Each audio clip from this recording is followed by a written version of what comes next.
jim ko'chalar sokin, yulduzlar ham mendek g'amgin. Ismingni aytsam titrar yurak, sensiz o'tgan kunlar o'g'irlik.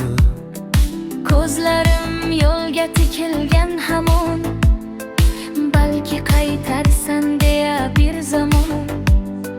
Lekin oramizda sukunat devor, sen ketding ortda qoldi armon.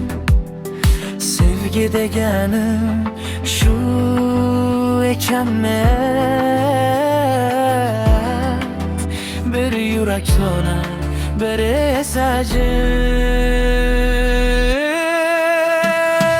Yuragimda qolding, ketgan bo'lsang ham so'g'inchimdan qocholmayman har dam. Baxtimni olib ketding sezdirmay, men esa yashayman seni kutmay. Yuragimda qolding izlaring bilan, unutolmadim seni yillar bilan. Ko'zlarimda yosh, labimda noming, sevgi mening eng og'ir armonim.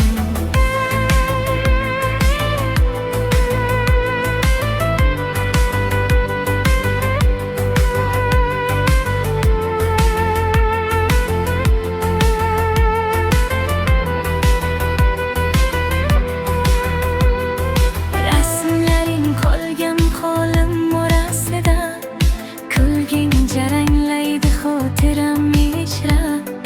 Men seni yo'qotdim balki bexosdan, yoki taqdir yozdi ayrilib boshdan. Agar bir kun qaytsang ortga qarab, toparmiding meni yana yoningda? Men o'sha ko'ngli yarim, sevishni bilgan, unutishni emas. Yuragimda qolding, ketgan bo'lsang ham so'g'inchimdan qocholmayman har dam. Baxtimni olib ketding sezdirmay, men esa yashayman, men seni kutmay.